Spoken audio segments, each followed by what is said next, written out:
This is Learning with Coach History. This is the third of 6 lessons in the Roaring Twenties, a changing way of life. In this lesson, you're going to learn about how new lifestyles and values that are going to emerge in the 1920s. The key terms and people: prohibition, speakeasy, bootlegger, fundamentalist, Clarence Darrow, and the Scopes trial.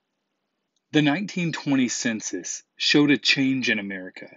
For the first time, more Americans lived in large towns and cities than in small towns and on farms. The values that most Americans had grown up with were small town values.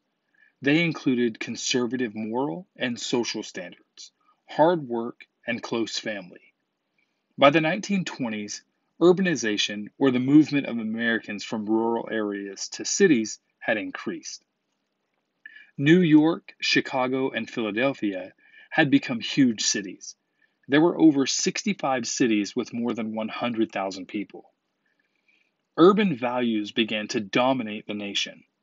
Life in big cities was different from in small towns. People with different backgrounds came into contact with one another. Also, thousands of workers, cars, buses, and streetcars moved through downtown areas. City people were more open to new ideas in art, science, and politics. They went out at night. They were more tolerant of drinking and gambling. Life was fast-paced. Sometimes it was impersonal or lonely. Many people who were new to city life found it hard to adjust. One clash between small town and city values led to an era known as Prohibition. Prohibition was the ban on alcoholic beverages as established by the 18th Amendment. It took effect in 1920. Most support for Prohibition came from religious rural white Protestants. Even though it was the law, the effort to stop drinking was doomed. There were not enough officers to enforce it. People made their own alcohol illegally. In cities, even respectable middle-class people flocked to speakeasies. These were hidden saloons and nightclubs that served liquor illegally. People also bought liquor from bootleggers or smugglers who brought it in from Canada, Cuba, and the West Indies. Prohibition caused a general disrespect for the law. It also caused a great deal of money to flow out of lawful businesses and into organized crime. Gangsters took control of the illegal liquor business, the most famous gang headed by Chicago's Al Capone. Chicago became known for bloody gang killings. This rise in crime and violence led many people to demand the repeal of Prohibition. By the middle of the decade, only 19% of Americans supported it. Prohibition was repealed by the 21st Amendment in 1933.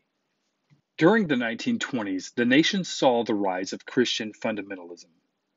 This religious movement was based on the belief that everything written in the Bible was literally true. Fundamentalists rejected America's growing trust in science. These beliefs led fundamentalists to reject Charles Darwin's theory of evolution. According to the theory, plant and animal species had developed over millions of years. Fundamentalists believed that the Bible was correct in stating that the world and all its plants and animals were created by God in 6 days. They wanted laws prohibiting the teaching of evolution. Fundamentalists' preachers drew large crowds to religious revivals, especially in the South and West. They also gained political power. In 1925, Tennessee passed a law making it a crime to teach evolution. Many people opposed this law. The American Civil Liberties Union, or ACLU, promised to defend in court any teacher who would challenge the law. John Scopes, a biology teacher from Dayton, Tennessee, challenged the law.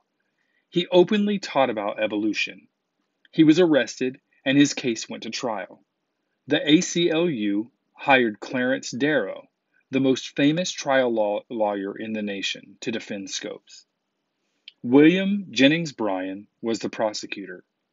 Scopes was guilty because he broke the law. However, the trial was really about evolution and religion in schools.